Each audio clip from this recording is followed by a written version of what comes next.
Alright Reds, Eddie Gibbs from Anfield Index here, and this is a paid advertisement for BetterHelp Therapy Online. Ever wondered how elite athletes stay on top of their game? It's not just the endless drills or physical training, it's about mastering the mental game. As fans, we relish the thrill of the match, the adrenaline of the competition, but off the pitch, are we keeping our mental fitness in check? Whether it's strategizing your next move in the local leagues, or just staying mentally sharp for a friendly game of weekend football, mental resilience plays a key part. And that's where Better Health comes into play, providing you with online therapy to bolster not just your physical, but also your mental prowess. With BetterHelp, it's like having a personal coach for your mind. Therapy sessions that fit around your training schedule, your games, and your life, all online and all at your convenience. It's about learning strategies to manage stress, enhance focus, and reignite that winning mindset. Signing up is simple. Fill out a brief questionnaire and get matched with a therapist. Think your needs have changed? Then switch therapists at any time, no extra charge. Over 5,000 therapists in the UK are ready to assist you in playing the best mental game of your life. Rediscover your competitive edge with BetterHelp. Visit betterhelp.com/index to get 10% off your first month. That's betterhelp.com/index. Ready, set, grow. BetterHelp, because the strongest players know the game is also mental. Want to shop Walmart Black Friday deals first? Walmart Plus members get early access to our hottest deals. Join now and get 50% off a one-year annual membership.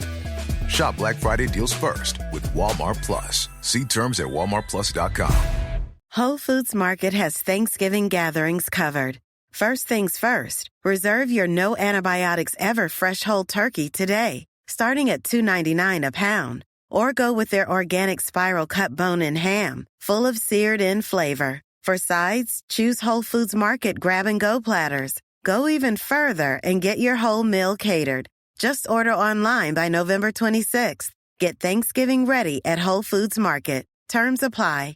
Thanks for choosing this free Anfield Index podcast. If you'd prefer to listen to this or any of our other shows without adverts, then now's the time to check out Anfield Index Pro. With AI Pro, you can supercharge your entire listening experience. You'll not only get all of our podcasts without the ads, but you'll have them far faster with our Quick Publish feature available exclusively for subscribers.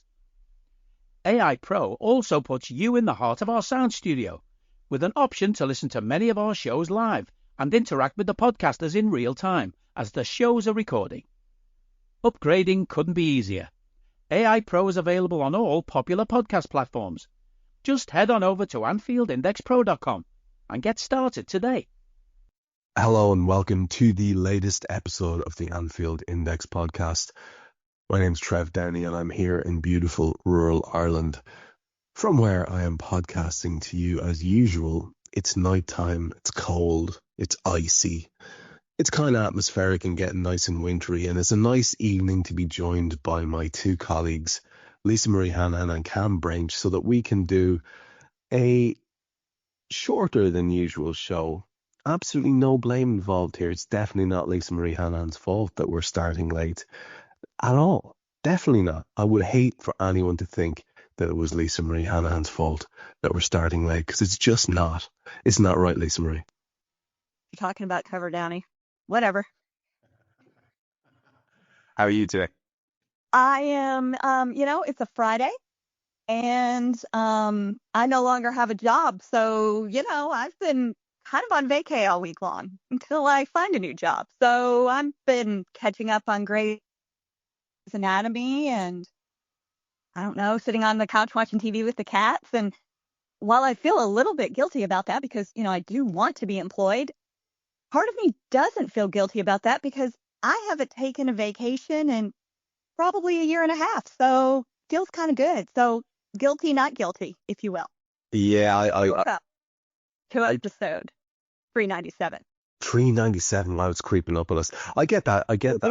That contrast. I get that feeling of, a little bit of, it's probably just uneasiness about not working, having worked for like so long. That's all it is. And, I think you should lean into it. I love. Well, I am. Yeah, I love the idea of a future version of this show where it's just like, you've watched 18 box sets this week and you want to review them all, that's good by me. I think you deserve a break. And we will get back to sort of break related content at some stage during the show, no doubt, because it's kind of on everybody's mind after an international fortnight. And I will say hello to Cam, who has been chatting away with me about everything from dental work to Ferraris for the last half hour as we were waiting for Lisa Marie's computer to update there. Fair play to it. How are you, my friend? Yeah, I'm good, thanks, Trev. All good. Yeah, it was a good little chit chat, that wasn't it? We've not really done that, have we? So that was different.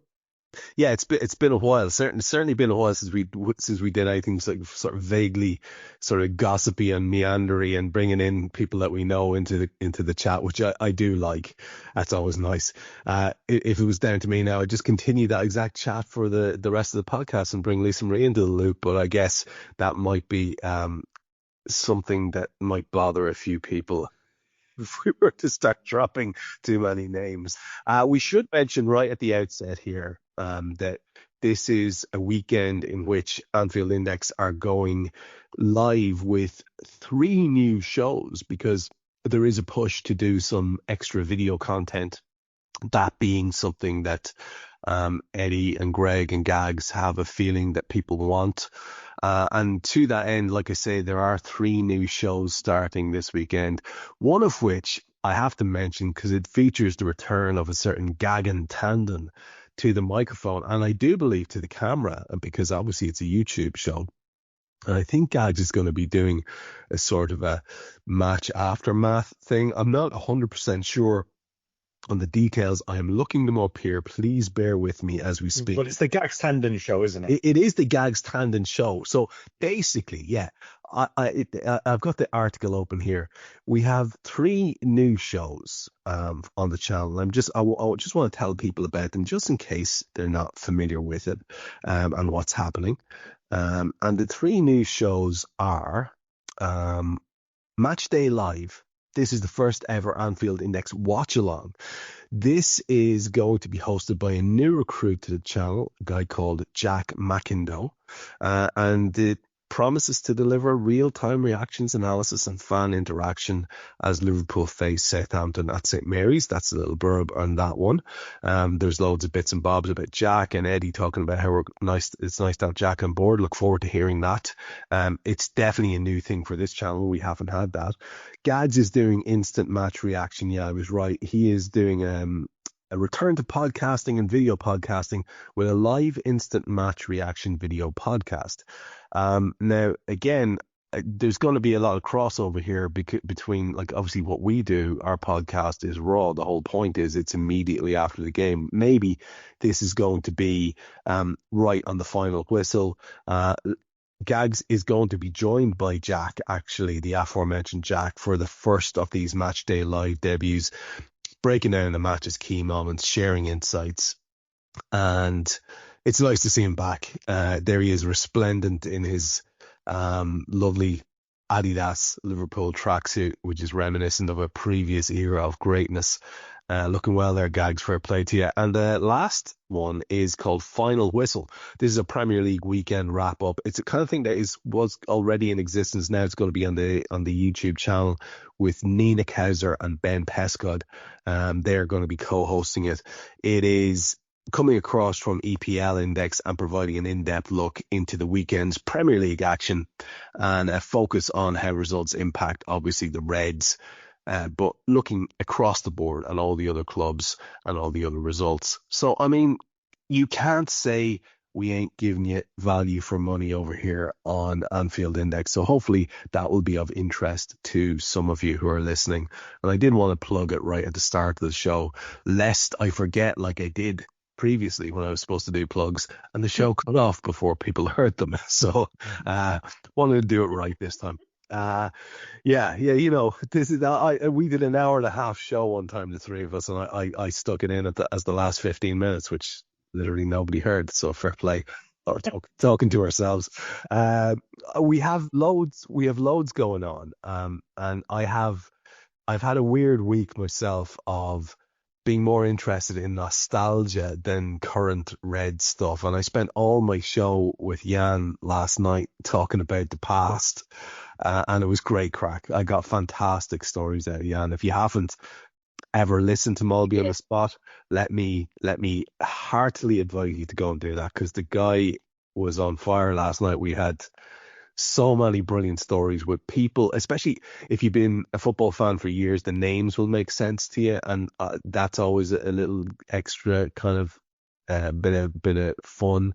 But even if you didn't, the madness of some of these stories and the way things used to be is always great. So if you're looking for an entry level Mulby on the Spot, I would say this week's one, last night's one, would be a good one to jump off on. And there is talk, lest it be forgotten, of us going video for that too, and that moving over to the YouTube channel. But if you are an audio only person, fear not, everything will be still available in that format. Let's talk a little bit about what's going on for the Reds at the moment. And I'm going to do this, Lisa Marie, start with you by way of looking at the next little while with fixtures, because we were all sort of bracing ourselves and being told that, oh, well, Liverpool have played no one yet, until we had, and there were so many games played at this point. And, you're looking at a very effective league campaign so far, and a very, very pleasing situation where we're, after 11 games in the league, not quite the third mark, but almost a third of the league season played, we're sitting there with a 5-point gap. And it's so exciting, because with a win against Southampton and a win against our chief rivals for that title, Manchester City, things could start to look really, really good. And there would be momentum that would be, I think, hard for us to cough up. And it's a very exciting prospect. But I mean, it's just as exciting to think that maybe they will start to claw their way back and we manage to stay in it. It's looking really interesting over the next while. And people were saying that, we had a really tough run of fixtures up to Christmas. It's starting to really pinch now, Lisa Marie, because Sunday afternoon we go to Southampton. Yes, they're bottom of the league, they're propping it up, but everybody knows that in the Premier League, anyone can beat anyone on a given day. So that's going to be a challenge. Then there's Real Madrid midweek on the Wednesday night at Anfield, followed by the following Sunday.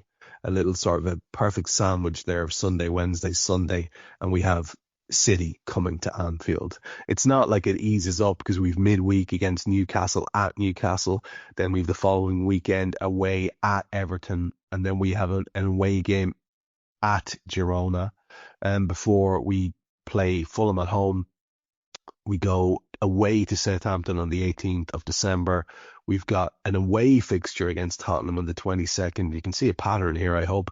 And then we play on the 26th of December, St. Stephen's Day, as it's known worldwide, and not that boxing nonsense.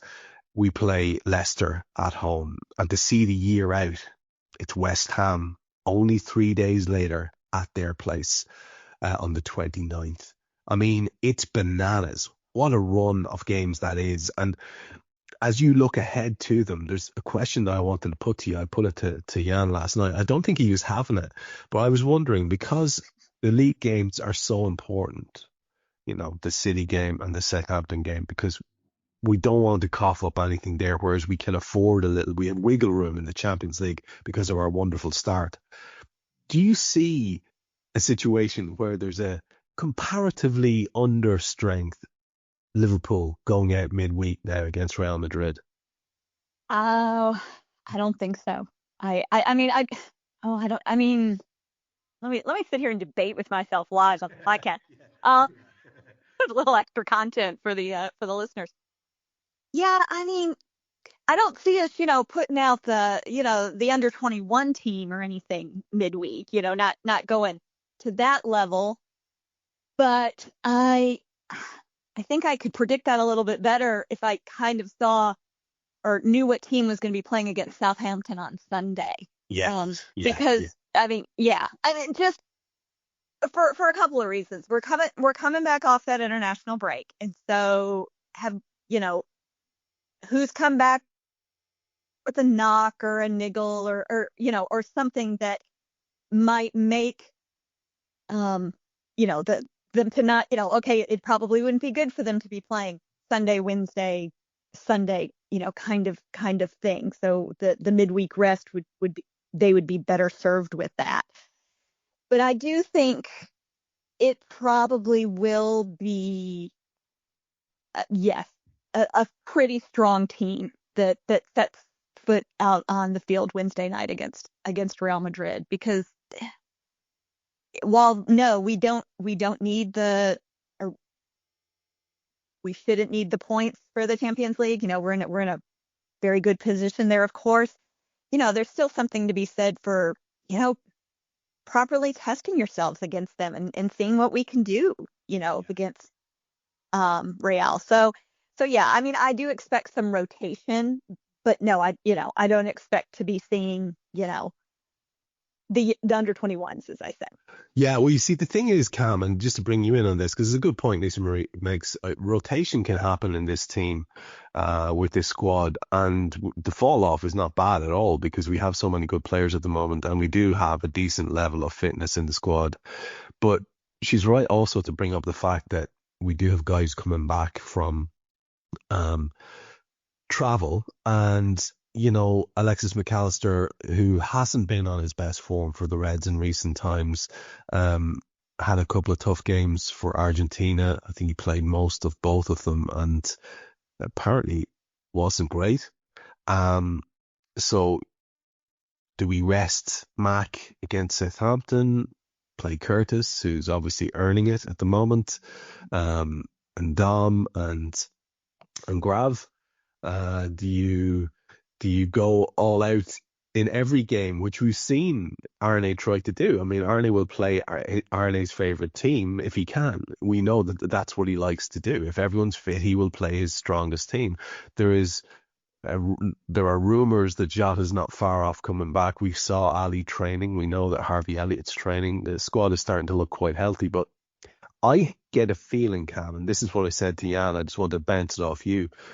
We're hearing, and I heard a very interesting conversation involving Cy Brundish about the periodization model that's coming in terms of how the club are now approaching, under Slot's leadership, how the club are approaching training and preparation for matches.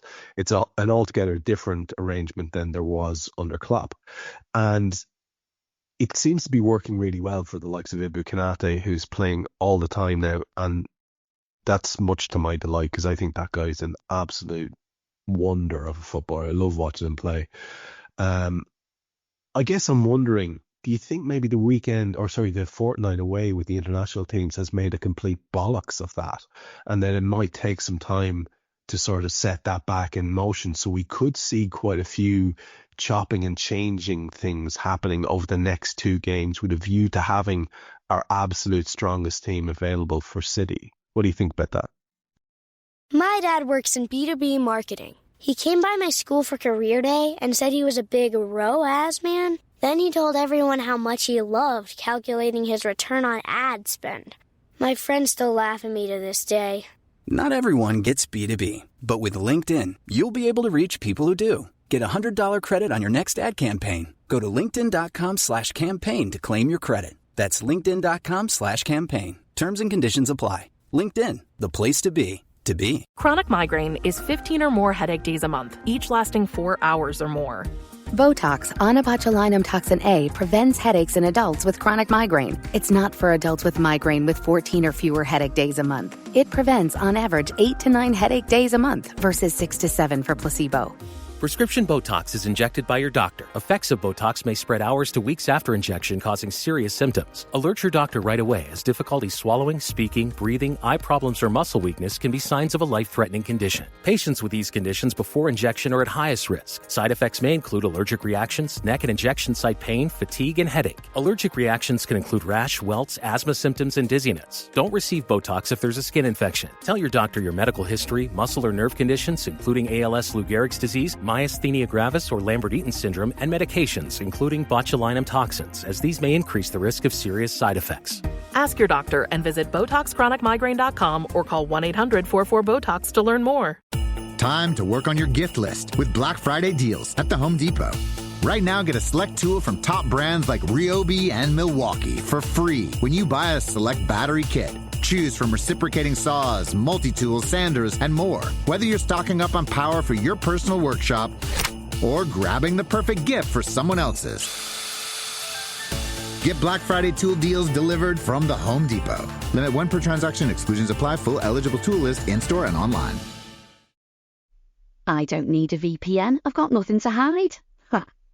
This is what I used to tell myself before I hooked up with LibertyShield.com. Not only is my home internet now fully encrypted, but I can now access all the websites I want, whenever I want, and do so from absolutely anywhere. As a Liverpool fan, I love to know I can now watch every match, regardless of whether it's on UK TV or not. My Liberty Shield VPN makes sure nothing is blocked and guarantees me super fast streaming speed throughout that match. You can get connected right now with their software package, which includes a 48-hour no-obligation free trial and instant access to their apps for Apple, Android, Fire TV, PC, Mac and Android TV. Or go a step further like I have and get one of their pre-configured VPN routers. These small but powerful devices allow you to easily connect every device in your home to VPN, making it the perfect solution for smart TVs, Mac boxes and games consoles. Visit LibertyShield.com today and use coupon code AIVPN25 to get 25% off at checkout. The South Americans will more than likely not start Sunday's game, so that will be Diaz, Nunes, possibly, and McAllister. And then I think when it comes to Wednesday's game against Real Madrid, you want your strongest fucking 11 out against them. You go out there and you fucking smash them bastards to high heaven. And the confidence that will give us going forward into the City game will be absolutely huge. That has to be the most important thing. I'm not up for this right now at this stage of the season nonsense of we've got to be thinking about resting players. There are two biggest games of the season. They could be season defining, those games. You smash Real Madrid, you smash Man City, you know, the season's going to be boiling. It's going to be firing on all cylinders, and the confidence, like I said, is going to be massive. So the Southampton game, would definitely see some players possibly rested, if that's the term you want to use. But if these players can't be up for the two biggest teams alongside us in the world, we'd say Barcelona as well, what's the point? What are these players playing for? These are the games they want to play in. Yeah, you try and rest Mo Salah against Real Madrid. Yeah, fine. Just try it on. See what happens. Yeah. Forget that fucking contract. He'll be out the door in January. Yeah. It ain't happening. Yeah. And every player should be the same when it comes to that. Mo's been sitting at the end of that coffee bar in the training ground there, where he basically is the king of the coffee bar, and he's just it's like he's holding court. Himself and Dom are sitting there in their matching V-neck tight tops, just telling everyone, yeah, we're just going to win everything. And if Arnis tries to drop me, I'm going to fucking headbutt him, basically, is what I agree with you entirely. Mo's absolutely ruling the roost here. There's no way he doesn't play. But I do find it interesting that, like, you'll recall, Cam, the horror of the Brendan Rodgers selection against Real Madrid at one point in the Champions League, when, you know, Liverpool weren't going to be able to do a whole lot, and it was actually played quite well that game. But considering who was selected, it was treated 1-0. As a dead rubber. It was treated as something like, you know, like we had higher priorities. Which, like, for the love of God, I just have this feeling that this is going to be one of those evenings where the cop is right at it, the whole ground is excited. God knows we owe them one, and exactly that. Can you think of a better? or two. And can you think of a better momentum builder going into the City one than absolutely wellying Real Madrid? That would be just the best way to prep. Don't say momentum. That doesn't exist according to Dan Kennett. So, sorry, Dad. Sorry, yeah. There's no such thing as momentum. But it's momentum, confidence, whatever term you want to use, it has an effect. We're going about, say, Darwin Núñez being a confidence player, a confident striker. And, when he's not thinking about it, he's doing things, naturally, without a thought in the world. And the goal against Aston Villa and then the miss against Aston Villa is a perfect example of that in a way, isn't it? So, I just think that they're just two huge games. And if you're not putting out your strongest 11 for both games, what is the point? We know that's going to happen against City, without a doubt. Obviously, there is that sort of thing in the back of your mind because we've got all these points in the Champions League, but we've not qualified. And the last thing you want to do is lose that game and lose that little bit of momentum, confidence in the Champions League. We want to win that as well. Yeah, stay top. We're in it to win it. Yeah. At the end of the day, we're in every competition to win it till you can't win it. Yeah, I get it. When the fatigue boys will say, they're hitting red lines, they're hitting red zones or whatever. I get that. And that's how you've got to manage the players. But we've got players coming back and they're not match ready. They may be getting to training stage, but they're not match ready. Harvey's not match ready. You couldn't come in on a Sunday and start the game. Not a chance in hell. He'd probably last 35 minutes. Yeah. And be absolutely gashed if he was to start. So it's you've got to obviously you've got to manage your squad correctly. No disrespect to Southampton, they're bottom of the table for a reason. The league table doesn't lie. We can say the South American boys will be rested. I think you got it right with the midfield of Grav, Dom, and Curtis. The back four is going to be the back four. Robbo should be on a high after the goal he scored in the international break. Connor Bradley done really well again in the international break. Obviously, Trent's injured, so the question will be who will start up top. So it'll definitely be Gapco. It'll definitely be Mo, and the question is who's going to be your striker, and it probably will then be Darwin because he needs minutes, he needs games, and you can't keep bringing him in, bringing him out, bringing him in, bringing him out. So I think it's imperative that we start Darwin on Sunday. Yeah, I'm looking forward to seeing, how this season pans out specifically for Darwin Núñez. And I don't know. It's like a break season for him. Yeah, and I guess where I'm driving this particular runaway bus is that I don't know that it's necessarily make or break for us if it doesn't work out for Darwin, but I do feel I agree with you, it's make or break for Darwin, whether or not he's going to be with us going forward. So there's every incentive for the kid to do well, and I hope he gets his opportunity to do well, because a Darwin who's pulling up trees is one of the most exciting sights in the Premier League, and he's so beloved. It'd be nice to see it take. And I am starting to get worried about the fragility of our Portuguese striker long term, and I'm thinking there is a world where a lot of changes happen in this Liverpool squad over a comparatively short space of time. I think you're looking at possibly both of those could be on their bike. This is really possible within the next season or two, as it is possible within the next season or two that we see both Ali and Queeveen go as well, because of the way things are set up at the club. But I think it'll all be dependent on the success. I think if we win a league and a Champions League over the next 2 seasons, I don't think Alisson wants to go anywhere. I could be wrong. And if we're doing it with the squad of players we have with a couple of additions, who wants to leave that? Who wants to leave that version of Liverpool? Nobody does. It brings me to a question I have specifically for you, Lisa Marie, because it concerns, of course, your own offspring, and I thought you'd have very passionate opinion about this one way or the other. But I've seen conversations which I can only imagine were leaving you in a state of complete befuddlement and irritation about the notion of Harvey Elliott's return to the squad. And it was being floated out there that when you look at the match day squad, that, you know, he might actually struggle to be part of that squad if everyone was fit. Okay, I think they were including a fit Chiesa, which to me is like, yeah, well, bring me your unicorns while you're telling me. Like a fit Thiago.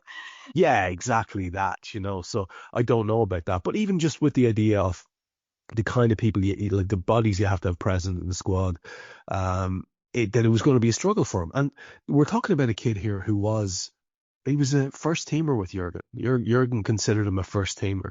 So it's not that it's a fall from grace. It's just the timing of the injury was so bad for the kid that he hasn't had a chance to make his impression on Ireland slot. So I'm wondering, when you hear this kind of talk, like, you know, putting aside the joke about him being one of your favorites, I mean, what do you think of that? You know, I think there's some validity in that. But I also think that, you know, Harvey's 21 years old. You know, there's time still, if you will. And again, we're only in, you know, November, so it's a long season. Things happen, and I think there is certainly still room for him to work himself back in. Maybe not starting 11, but I also think last season he was stronger off the bench anyway. I think some of his as I'm recalling, some of his best performances came not when he was starting, but when he came in, you know, as a substitute and was sort of that just burst of energy, passion, whatever that was, you know, that was needed in that particular match at that particular point in time.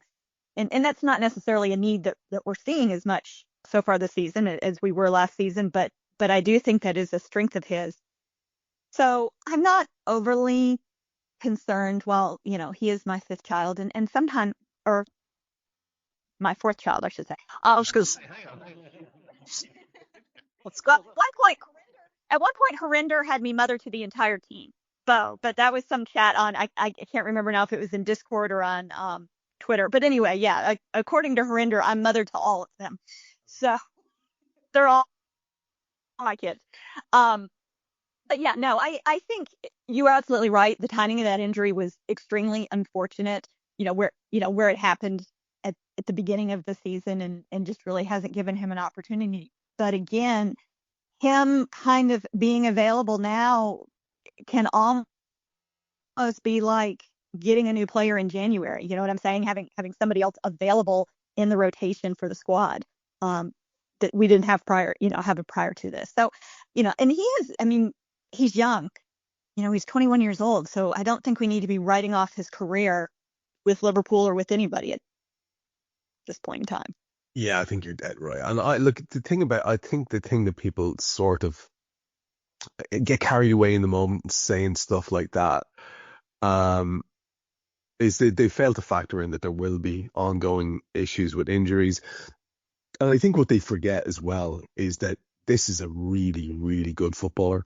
And whereas, like, you can talk about systems and you can talk about whether a fella fits in X, Y, or Z place, but a good footballer is a good footballer. And the only thing that really holds Harvey back from being elite, I think, is pace. I could be. The physicality, to a degree. Yeah, pacer. Yeah. And he strikes me as a very intelligent footballer. You know, like, I think he sees the game pretty well. You know, there are some that, you know, are see ball, chase ball, but I think he, you know, not, of course we have Trent on the team who sees and reads the game, you know, better than just about anybody. But so, I mean, Harvey is maybe not quite that level, but again, Trent's also 5 years older than Harvey. So, you know, some of that comes with age and experience. But I think for his age, I think he's got good, footballing instincts, if you will. I think he reads the game well, which is a strength for him that can make up for some of those, as you said, pace and some of the other things that, through no fault of his own, no matter how hard he works, you know, he's not going to get taller. He's not going to, you know, it just is what it is. But I think his game intelligence, I think, can help bridge that gap for him to a degree. Can I drop a name of another Liverpool youngster on you, Cam, just to get your reaction? Because when all the loans were being arranged at the start of the season, Jayden Danns was not amongst those because he was injured. And he's just returned to training in the last week or so with the first team as he's stepping up his recovery. I think it's a back injury was what he has. He was training with the under-21s earlier in the week and back with the first team from Friday. And, there's a little story in the Echo about how he made a big impression on Kanate.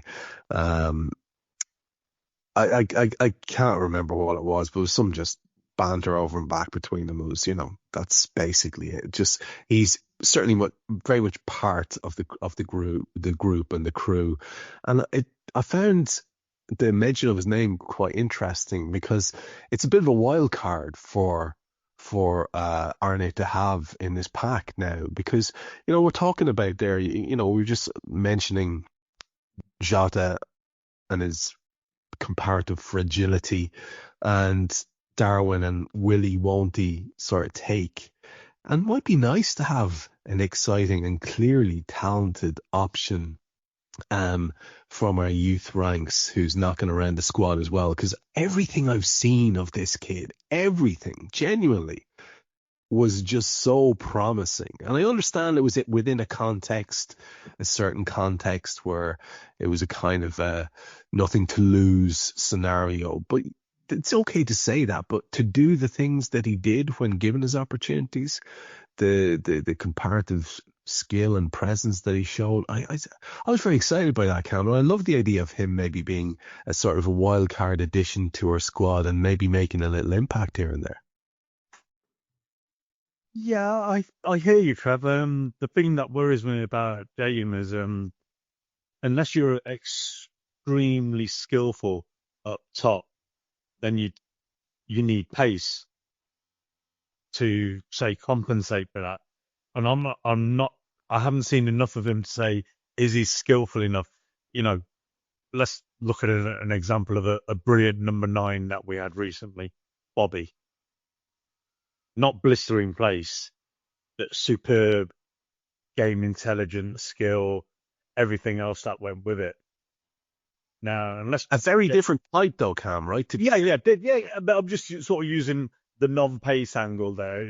In what then Bobby had, he made up a lot more with other things. I just haven't seen enough of Jayden Danns to say whether he could step up and be, a long-term option for us. I genuinely don't know. I've not watched enough of the under-21s. The cameo we really saw with, was a couple of Carabao Cup games last season and a few minutes in at the end of games. I can't even remember the games he played last season, to be honest. League-wise or Champions League. Well, it wouldn't have been Champions League, would it? But league-wise anyway. So it was mainly Carabao Cup, wasn't it? I think he played in, and I'm not sure. I haven't seen enough of him. But I will say about Harvey though, if I can. Only if it's nice. Yeah, I think you'll like it, Mum. I think you'll like it.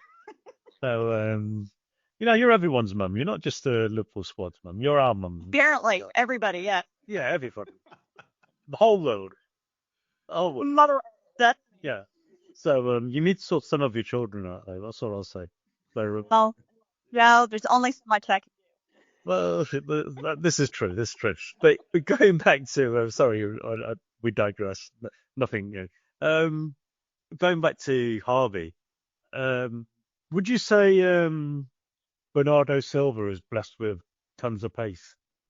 No, but I wouldn't say Harvey was blessed with Bernardo Silva's skin. No. You see what we're saying, like he can make up for the game in different ways if you can, and that was very much the point I was making. Yeah, and that's why I think Harvey going forward, because we've seen. Hey guys, it's Eddie Gibbs from Anfield Index here. I hope you're enjoying this podcast, and I'm sorry to call time on the show before it ends. In the current climate, it's tougher than ever before to offer podcasts for free. At Anfield Index, we produce over 75 free shows every month, which I'm confident is unparalleled in the LFC sphere.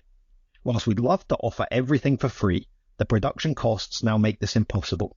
That said, we don't want to follow the model of other channels and lock all of our content behind a paywall. So what we've decided to do is to continue offering every show for free, but cut that offering to 30 minutes on our longer shows.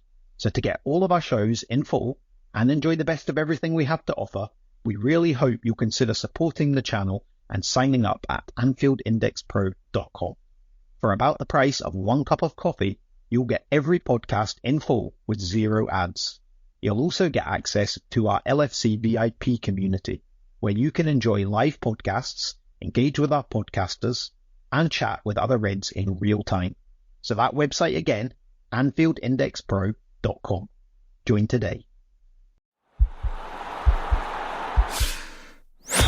This podcast is part of the Sports Social Podcast Network.